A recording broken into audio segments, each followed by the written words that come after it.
Hello and welcome to the Majlis, the weekly podcast by Radio Free Europe, Radio Liberty, focusing on Central Asia. I am Mohammed Tahir, your host here in Washington, D.C. As is often the case in Central Asia, the news started as a rumor that there are Chinese soldiers based in Tajikistan.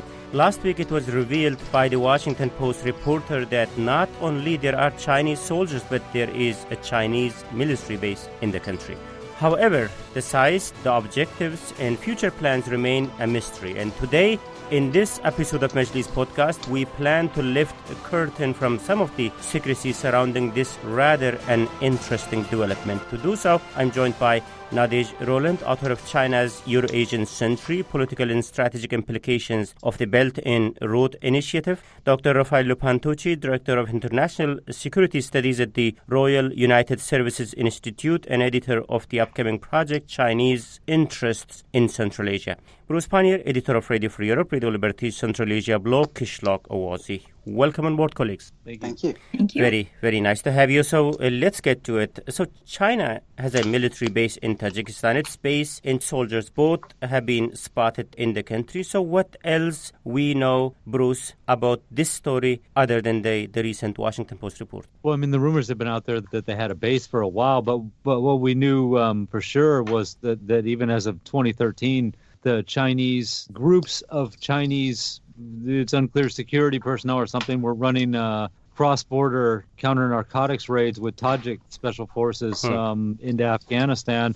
That's happened at least 3 times that I've seen since 2013. So we knew that there was a connection. And I might point out, too, that at least one of those raids was way over by Kalakhum. I mean, it was much further away from the Chinese border than this base is. And then, of course, we'd also heard the rumors that they were in the Wuhan corridor in Afghanistan. Oh, yeah. Although they don't call them soldiers ever. They're always representatives of like the Civil Protection Force or something like that. Yeah. And I think that's pretty much the case with this base in Tajikistan too, where I think the kind of vague claim is that these aren't military personnel, but China has a bunch of different departments that you know, like I said, the Civil Defense Group and stuff that are effectively trained to be part of the military, even if that's not the name of the organization. But they've had a presence in Tajikistan, like I said, at least 5 or 6 years now. Raffaello, I think both China and Tajikistan have been denying the existence of this base, whatever institution they represent in Tajikistan. Finally, somebody spotted this in the country. So what else we know about the size in the history of this military post, or whatever post is this? Well, I mean, I think that in many ways this has been something of a kind of open secret for some time. You know, as Bruce pointed out, you know, we've heard stories about these cross-border incursions focused on counter-narcotics for some time. And actually, you know, back in 2016, you may or may not remember, but there was a sort of a decree that was signed in Tajikistan saying that China was going to build them some border bases. And this got out because Reuters managed to notice this story and wrote it up. So, you know, we knew that there was some base building and everything else going on. And the Chinese have just always been very coy about it. And it was always difficult to tell how much you were seeing stuff happening on the Tajik side of the border or the Afghan side of the border. It now appears that we've got fairly confirmed evidence that it's happening on both sides of the border and that they have got some sort of interest and activity there. I mean, in terms of the size and the scope, I don't know that we have any great clarity around that. But I don't think that we're talking, you know, huge numbers of forces and huge bases, because I don't necessarily think that that's probably what's required, but also because I think if we did see sort of larger movements, they would be noticed by people. So I think we're talking about a relatively light footprint that China has got in the region. But, you know, I would track back a little bit and say that, you know, we have to take this alongside a whole series of other activities that have taken place. And I think the most significant in some ways for Tajikistan and Afghanistan is the creation back in 2016 of this quadrilateral group bringing together the chiefs of defense staff of China, Pakistan, Afghanistan, and Tajikistan, which is very explicitly focused on the border regions that they share, which is the Wuhan corridor, which is where this base is. So, you know, in some ways I would argue that it doesn't come as a total surprise, but I think this is the first time we've seen an independent media actually get up there, actually talk to the soldiers and have that sort of independent confirmation. But it's been a fairly open secret for some time. Nadej, anything to add on this? And also the fact that we cannot fully trust on what the authorities in these two countries say. So are we sure if Chinese military presence with Tajikistan is limited to only this base or this specific area? Well, when we talk about military presence, I think we need to be more precise in the terms we use. I think that the people that the Washington Post journalists saw on the Tajik side of the border are probably People's Armed Police personnel. So it's not, they're not war fighting soldiers. The People Armed Police is more paramilitary. Their missions include, domestic stability, civilian policing, counterterrorism, and frontier defense.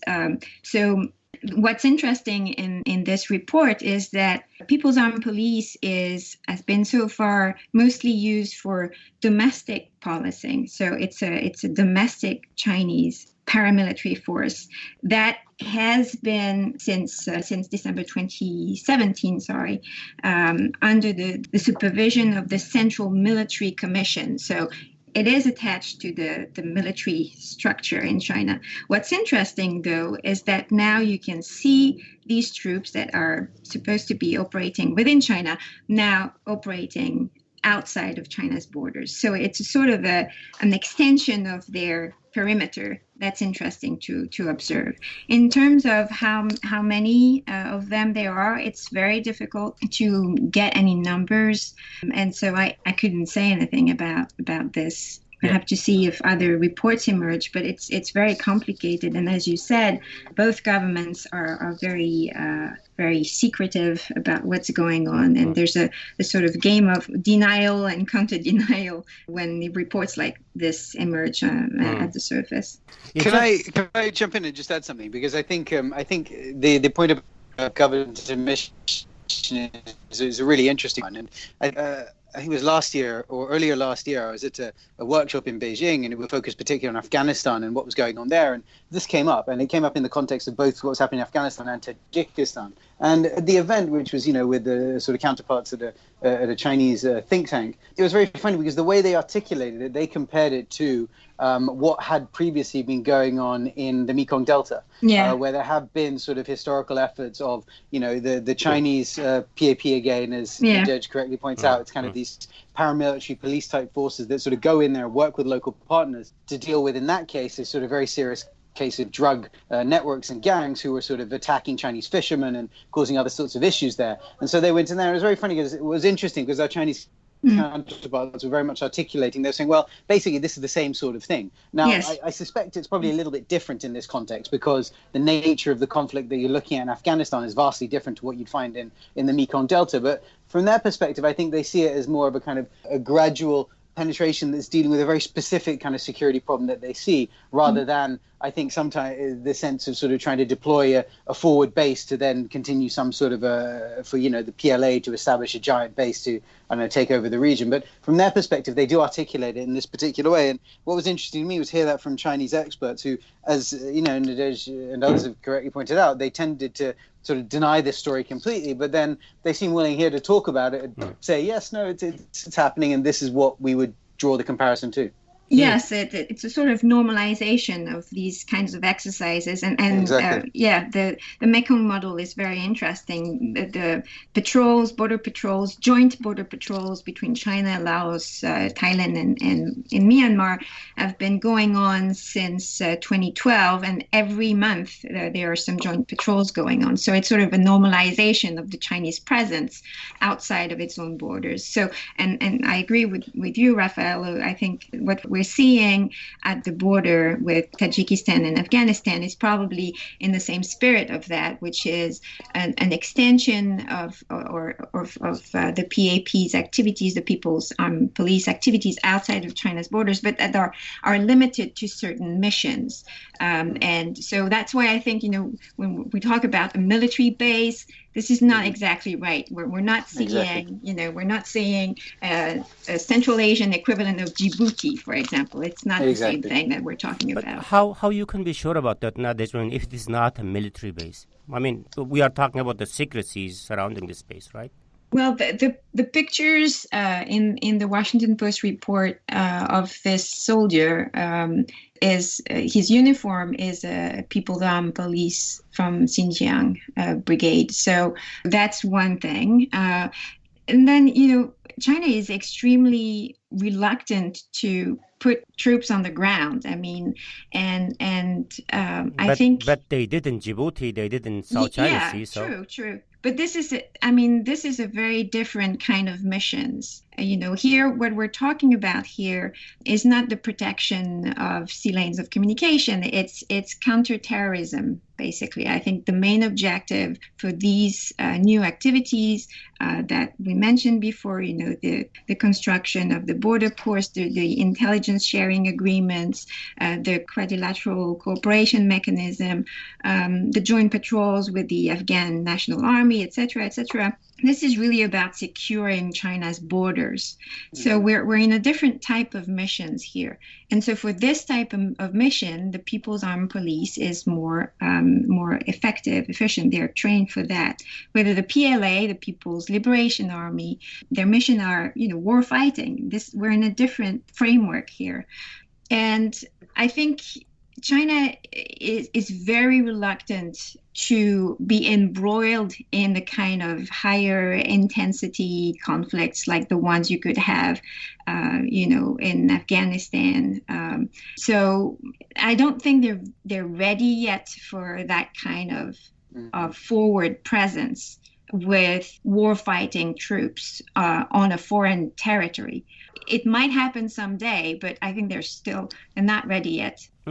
I mean, if I could jump in there, because I think Nader's exactly right. And I think you have to, again, think about this in the kind of regional context. And if you look at what Chinese security relations, for example, with Pakistani police and local forces in Gilgit-Baltistan, or what they've done in terms of their support for Afghan forces in the sort of Wakhan corridor. Yeah. This is very much, I think, a piece of China trying to basically say, okay, so we have this border with Afghanistan, a country which is still embroiled in a civil war. We need to make sure that we've kind of secured ourselves from that. And so the violence from there can't directly come back into that. And so what you're seeing here is basically a hardening of their kind of border region to make sure that they've kind of guaranteed that sort of security. I agree 100% with Nadej. I struggle to see this being the beginning of the Chinese PLA deciding that it wants to become embroiled in the conflict in Afghanistan, which is ultimately what they're most worried about here, And I think the context there is still very much in a view with Afghanistan that they would like to see a kind of negotiated peace where they stay friends with everyone on the ground. And that's not a context in which you really want to be having a very forward and aggressive PLA presence to actually go and sort of launch attacks and other things, because that would definitely put you on a different sort of footing. I think it's been a year now that a source in one of the U.S. government agencies also mentioned about the activities of Chinese military in this remote region. He also spoke about a little bit the Chinese activities representing some sort of security wing on the Afghan side of the border. So what kind of personnel they have on the ground in Afghan side of the border? Is that any different than what they have in Tajikistan? Well, I think my understanding is that it's fairly similar to, frankly, what you're seeing happen in Tajikistan. I think it is PAP, though I think there's even some stories that there might be some PLA who are helping there as well to do some sort of border training, some training of the sort of local forces up in Badakhshan. But I don't think we've got absolute clarity around that. I mean, around that, there's even less kind of information. There was some reporting, I think, last year that an AFP reporter got up there and spoke to locals who'd said that they'd found, Chinese soldiers, but they weren't very clear about who exactly they were.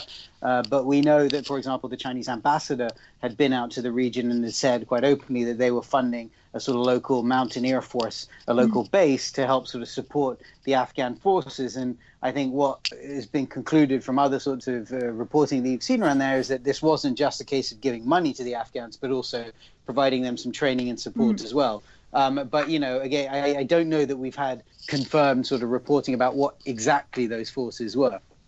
Yeah, the Afghan ambassador to China confirmed that China is helping to train border units for a sort of mountain brigade, I think, but he denied that the Chinese garrison will be posted permanently there. It's very difficult to know what's going on. But yeah, I agree with Rafael that this is probably the same kind of effort, probably the same kind of personnel. What's interesting too is that this is sort of consistent with what China is trying to do in a more broader way around its close periphery, which is trying to increase the security and defense cooperation. You have training programs both at the military level, but also at the civilian security services level to bring the local forces into China for some training sessions. There are some equipment also that are provided either for free or not for free. And so it's small in numbers. I mean, in comparison with what the US is doing, for example, it's ridiculous, but it's still it is happening, and China is trying to work with its neighbors to enhance that kind of cooperation, to better know them, to build some trust, and to understand better how to work together. And there's also the SCO, of course, that's working as a sort of an umbrella for that kind of cooperation mechanism, especially focusing on the terrorism threats. So there are the different tools that China is putting into place to be able to stabilize as much as they can their closed environment. I think the other sorry, go on. Yeah, I'm saying just aside from the size and scope and the secrecy still surrounding around this base, if you look into this from the perspective of a normal citizen, I guess the symbolism of this base is rather more telling. I mean, and the precedent it is putting on the map is also hugely important, because when you slide back and look into this from the perspective of a huge neighbor setting up some sort of base in its small neighbor, which is in depth from toe to teeth to its big neighbor. And this decision is also coinciding with growing public resentment about China in the region. So what a concerned citizen of a small Central Asian nation would be thinking when finding out about this development. Bruce, you've been quite little, but let's take your point on this. Well, I imagine that's one of the reasons the Tajik government has been denying or saying nothing about this at all, is they don't want to let their citizens know about it. I mean, the location of this base is certainly opportune for China. Logistically, it's not very far from the Chinese border, but it's in a very extremely remote area that hardly anyone can get to or wants to go to, really. It's way up in the mountains. And so, it's you can almost hide in plain sight there, because they're just not going to, there's no one's attention that can be attracted by being up there practically. So I would imagine that the vast majority of citizens of Tajikistan have absolutely no idea that base is there, and that suits the interests of the Tajik government and the Chinese government. Yeah. So aside from this public sentiments, what are those Chinese military personnel up to there? How to look into this development in the context of growing Chinese interest and influence in Central Asia, and what are the possible future steps we should be looking at to understand Chinese military intentions in the region? We will continue the discussion talking about this and many other questions very shortly.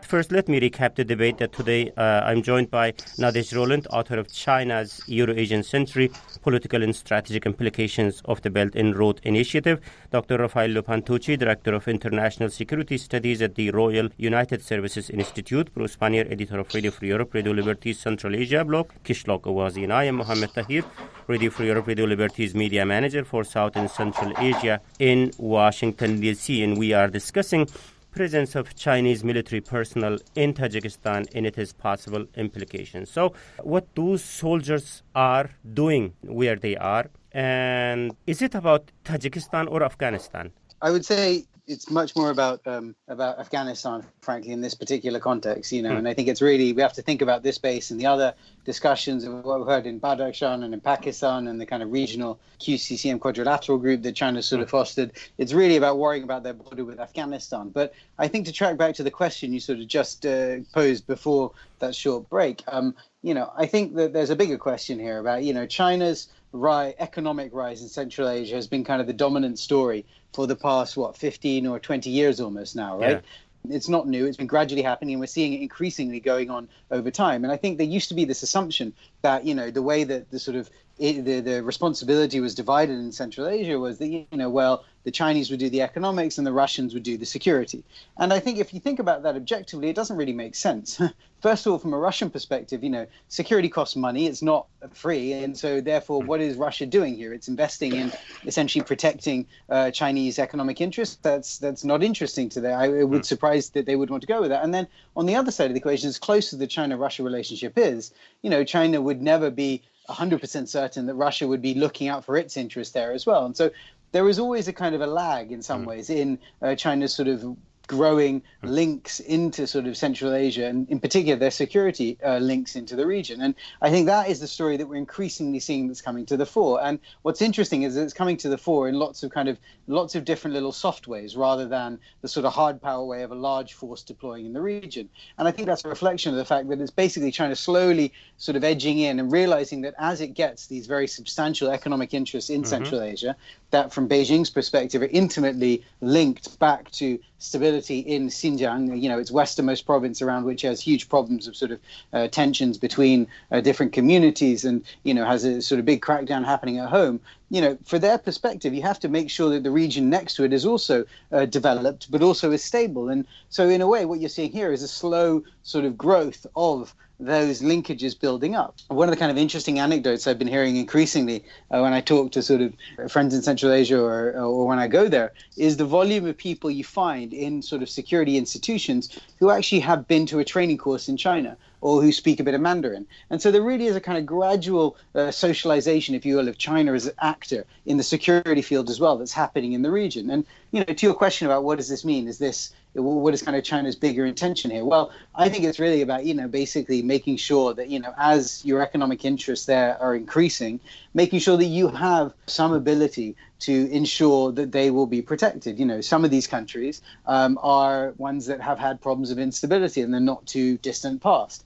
And so from Beijing's perspective, there's a lot of concern that could surface once again. We've had terrorist attacks in Tajikistan. We had an attack on the Chinese embassy in Bishkek just a couple of years ago. So we've had problems in the region from a security perspective. And so it makes sense in a way that you are now seeing China increasingly growing its kind of security linkages and footprint as well to make sure that it's able to cover that side of the equation. Yeah, you brought us into really a good point here. Just to continue what you said, Rafael, was there any development which would legitimize presence of such force in Tajikistan in this specific region? I mean, was there any specific development recently that China decided what it decided by deploying some personnel into the Tajik territory? I mean, was it in response to something?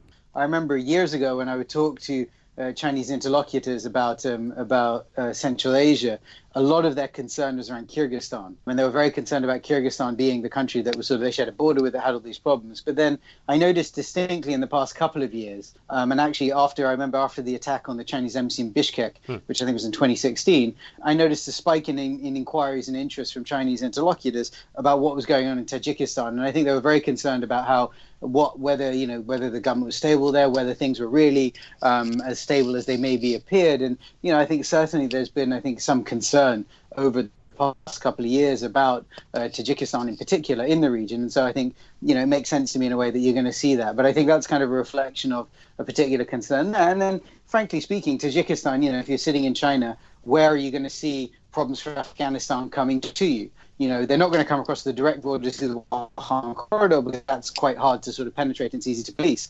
They could do Pakistan, but you've got very strong security relations there already, and they've increased them even further. But Tajikistan, you could see as the kind of the weak link in that kind of chain from Beijing's perspective. Yeah. So you are saying that we shouldn't be surprised if we see more and more Chinese military personnel being deployed here and there in the region. That's what I should understand?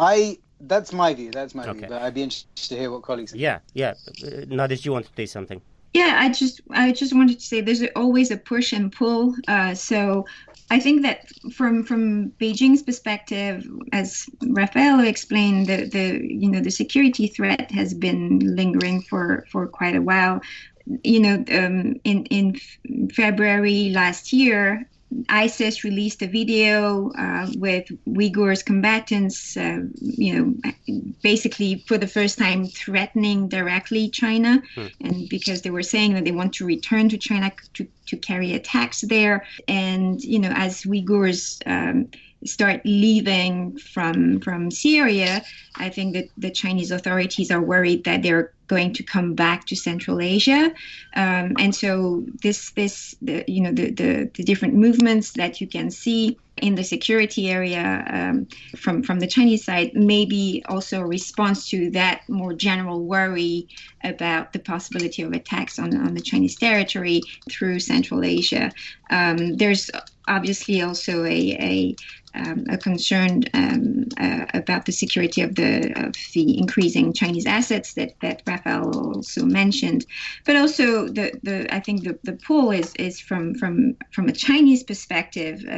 There are lots of things that are happening within the security apparatus in China too, and you can see that things are evolving. I mean, what we're describing here was unthinkable a few years back. Yeah. And so there's a change that's going on within China too about expanding outside of China's borders for either stability maintenance or protection of the Chinese rights, and an international expansion going on. And now they have put into place the tools that allow their security and military forces to do that. This didn't happen before. So you see there's both a concern about external threats, but also the possibility now that has been given from the central government to do more outside. There is a counterterrorism law that was passed in 2015 that sets the stage for future overseas operations. It's kind of a vague language, but it opens the door for some things that could happen in the future. So it's a combination both of I think threat assessment and also maybe a willingness for China to do more, and to, again, I think everything that's been described, about the training of those local forces, the engagement with the local populations through scholarships and stuff like that. It's all a part of the same story that China wants to consolidate the security of its borders. This is from Chinese perspective. Bruce, when you look into this from Central Asian perspective, like the prospect of increasing Chinese military personnel in the backyard here and there in Central Asia, how does it look like from Central Asian perspective?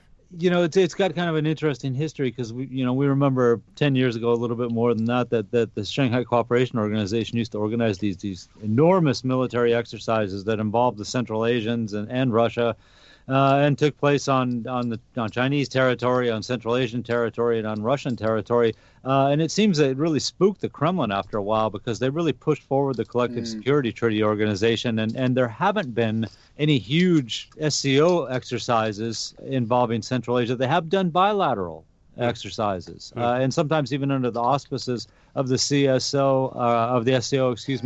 they have run some in Kyrgyzstan, for instance, by Issyk-Kul, but they were much smaller scale. And so I think that the message got to China anyway that there's the security cooperation has to be on a fairly limited basis, which again shows why this base in the mountains, way up in the mountains in Gorno-Badakhshan is not really, something that's much of a threat to either the Central Asian governments or Russia. Certainly, the Central Asian governments, let's look at Tajikistan, for instance. Could they afford to build a base and really secure the border way up there in, not far from the Chinese border, north of the Wuhan corridor? No, they couldn't. Of course, in fact, they're dependent upon, they say that they can stand on their own 2 feet, but they're really backed, they're dependent on the fact that they're backed by the Russian 201st Division. So, I don't see that the Tajik government probably consider this to be too much of a problem. Now, certainly the people would not want to hear that they were handing over security duties or entrusting even part of security duties to the Chinese. But again, as we've already said, the governments aren't saying that. They don't tell the people that. So, and since these aren't strictly speaking members of the Chinese People's Liberation Army, there's a lot of semantic games you can play with this to kind of explain why there's a limited amount of Chinese armed people way up in the mountains. It's always hard to read the minds of Central Asian leaders, but when President Rahman of Tajikistan, when he confronted first time by Chinese authorities that they would like to set up something like this, even in this remote region, what might have been his reaction to it? I mean, would he have been excited about this? Well, excited about it, I wouldn't say exactly. We've heard some good points. Rafael and Nadesh both made the point that, Chinese soft power and their economic influence in the region is substantial. Yeah. And I think that this is one of those things where, like I said, Tajikistan couldn't afford to fund this base or provide for it up there. And they know it could be a security concern. And certainly they don't want people crossing through their territory and getting into China and causing problems, because then it's going to be more pressure from Beijing on them. But, in the meantime, they're not in... Given what we're talking about here, which is a very, very limited in scale, I don't think the Tajik government was really in any position to say no. At the moment, how do you, when China pitches this idea, how do you resist it exactly? Especially given all the things we've talked about, the location, the reason for it being there, the limited number of personnel at this base. When half your foreign debt is owed to China, it's pretty hard to say, no, we draw the limit. We draw the line here. It doesn't look good for your investment future. It certainly is concerns financial institutions in China. Then if President of Turkmenistan gets this pitch from China, saying that, China wants to protect its investments in eastern Turkmenistan, where it's extracting huge amount of gas, and it invested lots of money there. Or someday Chinese leaders come to Kyrgyz president and say, we invested lots of money as part of Obor project there, so we would like to have some sort of a military presence. Do you think this is a possibility going forward? And what reaction you expect from those Central Asian countries? If I can just jump in on Turkmenistan, there are armed Chinese personnel at the gas field. So I think I would say, we have to sort of track back a little bit here and think about, what is going on in the region more generally. And I think the big story that we've seen, or I would say one of the big stories that you've seen over the past years, is China's rise in the region. And that's really a reflection of China's rise more generally as a sort of big economic force on the sort of world stage. And of course, that's going to play out differently if you're talking about Africa, or if you're talking about Central Asia, if you're talking about Southeast Asia or somewhere else. But, the kind of the story of China growing as a force on the world, is kind of the big story of the past decade, really. And so I suppose there's a side to that story which says, well, if a country becomes a kind of major global economic force, is there a sort of corollary military or security force that sort of goes alongside that? And, what does that actually mean? And is that a reflection of this power deciding it's going to be sort of assertive and start taking over places? Or is it a kind of natural follow-on, if you will, from this country becoming a kind of global player in this sort of a way? And so I wonder if Central Asian leaders might look at it in a similar sort of fashion. They might say, well, China's economic rise is the big story at the moment in our region. Russia still has got its residual footprint all over the region. It makes sense that we're going to start to see a Chinese one. And, I suppose in some ways the question from my perspective is probably more along the lines of how much is this something that is going to be determined by the Central Asians, or how much is this something that's going to be determined between China and Russia?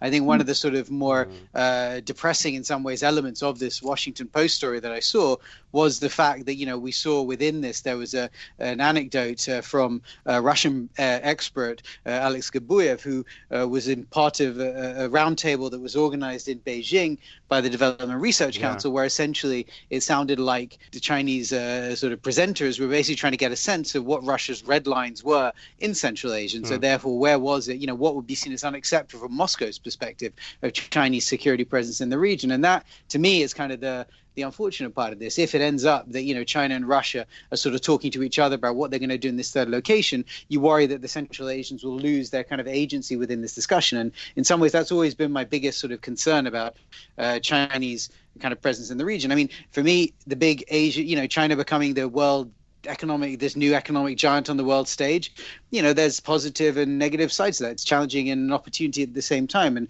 it would be good if Central Asia was able to take advantage of that opportunity, but do it on its own terms and not have to find itself in this situation that, basically the two sort of big powers that sit either side of it were kind of deciding what they were going to do in this particular region. You know, when you look into China from the perspective of ordinary people in Central Asia, the ordinary people also have some sort of red lines. And at the times we have seen that they could really, force authorities to take some sort of action. Imagine this growing resentment against increasing Chinese presence. Even we are not yet talking about the military presence, even the civilian presence, like a labor force in Kyrgyzstan, for instance. We have seen last month protest after protest with the participation of hundreds of people. They are not happy about increasing Chinese presence there, even the civilian presence. Then when they will start seeing Chinese man on the ground with gun, what kind of reaction they will have and what kind of implication it will have on the stability and security of the Central Asia. I mean, the question is, what is China's intention here? I don't personally believe that China's intention here is to invade or take over or do that. I think it's a case of the economic interests and the security interests sort of following it in subsequent, but I don't think that's. I suppose the issue is Beijing maybe hasn't articulated its intentions in the region, and it's happening in this very kind of piecemeal way. I was saying, like, it's not about the more of Chinese intention, but again, the way it is reflected on the ground, the way people see it, the way they are reacting to it. In Bishkek, for instance, the way the Kazakhs are protesting whenever anything comes up involving China. For some reason, they have some specific view of China about their increasing presence. Could this go out of control? We are talking about a threat to the stability of those places, those countries. It's a question that's relevant for every country where China's presence is increasingly felt because of its economic interests and economic presence. So it's not specific to Central Asia. It's a big question about the perception of the Chinese presence in countries and regions that are not used to it. Sometimes there's also not a real correlation between the actual presence and how much it is felt locally.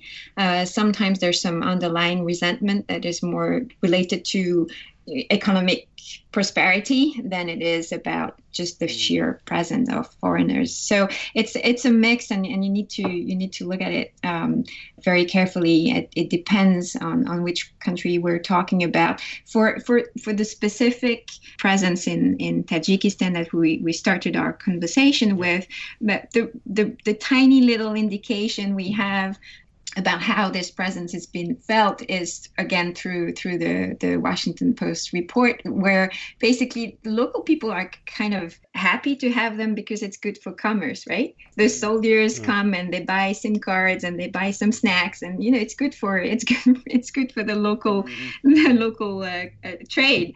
Then the question you are asking, Mohammed, is how is this going? If people see those troops, more and more often and carrying guns, they will feel that they have lost control of their own life, basically, and that might change the perceptions. But let's not extrapolate it too much, because we're not sure how this is going to unfold. Again, for what we're looking at today, it's tiny, and I think again that the Chinese authorities are very, very prudent, and they do not want to give the impression that they're invading massively those countries. They're extremely aware of the risks that this might take for their own image. So then, yes, assessing the perception of the population is sometimes a little bit different, because, as I said, it's not necessarily about the numbers. It's about the impression it gives to the populations.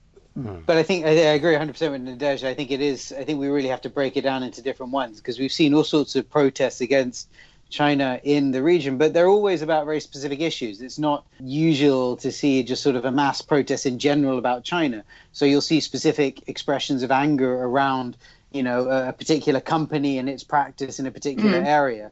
Or you'll see protests against laws that are perceived, that the public does not like, that are being passed by the government, which are perceived to be against China. But then if you sort of dig into it, you find out that actually the people are probably angry at the government than they are necessarily about the Chinese. China just comes out of the proxy for which they can express their anger at the kind of local authorities. Or you see sort of very particular expressions of this kind of anger, but they do bubble up every so often. But it tends to be quite site specific. I mean, I agree with Nadej. I think China will be very careful and will certainly not want to, have a kind of vast presence. I remember visiting Atyrau a few years ago and talking to some sort of Chinese workers out there, and they were saying how they'd been sort of actively advised by the company to stay out of the kind of city center because there were some tensions that were going on because of some stuff that was happening. And so they just kind of did, and they just sort of stayed to their own devices, So I think it does have to be kept into a context. And I don't see, I'm afraid, a sort of a general, total rejection from the population yet. I think it does play out in different ways. I mean, certainly some of the protests we've seen recently in Kazakhstan, I remember talking to some Chinese counterparts recently who were essentially saying that these protests were ones that were being engineered by someone who they suspected was probably linked to the Russians, which is more about a particular deal that was apparently not going ahead than anything else. So, it's always difficult to tell exactly why you are seeing these protests. Mm-hmm. I feel that, Bruce, we are wandering in your area of expertise here. So is there anything that you would like to add? Otherwise, China is such an interesting topic. So whenever we talk about this, we always go beyond our time frame. So well, yeah, I mean, we have covered a lot of ground. It's good. I think that Raphael, what he just said about the Chinese being told maybe not to go to the city center and Atyrau. That's my experience with traveling around Central Asia is kind of like that too. Bishkek's an exception, but most of the places where the Chinese are, they keep to themselves. I've already told you the road crews. They live in these prefab buildings that they just kind of move along the road as they do construction, and all the Chinese workers go back to these places at night, and they never mix with people in town. So they kind of keep apart from everybody, and I think that's certainly by design. The only thing I could see that could really upset something like this, and go back to the base in up there in far eastern Tajikistan, if for some reason some member of that base got in some scuffle with locals or something like that, obviously that could be played up. If someone got killed, a local, then yes, that would obviously complicate things greatly. And then there's the other point, and Raphael also just touched on that too, that if it ever gets to a time where it looks like the Chinese are making serious inroads, then we know that Russia has all kinds of soft power levers they can pull out there. And start to demonize the Chinese without having their hand actually caught in the cookie jar. They can just kind of put programs on TV or get people in these countries who are locals to start spreading bad tales about what the Chinese are up to, and that would turn public opinion against Chinese presence in the region also. So let's end the discussion. We've been talking about the region will see more of Chinese presence and perhaps more Chinese military personnel in the region. So what are the elements we should be looking at going forward to understand the military dimension of Chinese interests in the region? So what are the things that you will be looking at? Nadesh? Well, it's difficult to have information about it because most of it is under the radar. But I think continuing to follow on those bilateral cooperations, both military and security between China and Central Asia. I think there's a lot that's going on. That's tiny compared to what other big powers do in the region, but it's significant from China's perspective to start those programs, and they might grow also in the future. So I would try to continue to examine and study those different cooperation agreements with the Central Asians. Raphael, so base in Tajikistan was something. So to understand where China is headed with its military thinking when it comes to Central Asia, what are the elements you will be looking at to understand where it is headed going forward? I mean, I'm fascinated by China's kind of soft power, hard power relations in the region and the way they're developing their links to ministries. And I think it's interesting to look across the kind of security institutions in Central Asia, the growing number of senior officials who have some sort of training or experience in China. I think that's interesting in terms of shaping the region's security forces long-term kind of perspective. I think the other one, which I think is quite interesting, is arms sales, where actually the region is still purchasing most of its weapons from its traditional supplier in Russia. But actually, if you look at some of the higher end equipment that they're buying, so UAV platforms, drone platforms, and some missile platforms, you see that they are starting to purchase from China. I think that's going to be an interesting kind of development to look at going forward. Okay, the same question to you, Bruce, and then we will wrap up the discussion. I think a lot's going to depend on what happens with U.S. policy in Afghanistan. Are they going to pull out? Are they going to do another drawdown? I mean, how's that going to work out? And then what's the effect going to be on the regions that are bordering Central Asia? I mean, really, after the drawdown, things got much worse in northern Afghanistan. There was a number of factors that contributed to that. But that's really the big threat now is not even so much the Taliban, but you've got all these other groups that are freelance mercenaries, I guess you'd call them, that are making their way up there. So how stable does Afghanistan remain when the West starts to show less interest and possibly withdraw? I think that's going to be one of the big deciding factors for Chinese policy of do they need to up their game, or are things going to be kept under control, or are they going to depend on the fact that Russia will deal with it if it really becomes a problem? Okay, terrific. Thank you very much, Bruce Pannier, editor of Radio Free Europe, Radio Liberty Central Asia blog, Kishlak Uwazi, and also big thanks goes to Nadish Roland, author of China's Euro-Asian Century, Political and Strategic Implications of the Belt and Road Initiative, and Dr. Rafael Pantucci, Director of International Security Studies at the Royal United Services Institute. Thank you very much, colleagues, for your time and thoughts today. Thank you. Thank you. And this is from me, Mohammed Tahir, host of the Majlis, Radio Free Europe, Radio Liberty Central Asia podcast. Until next week, bye-bye.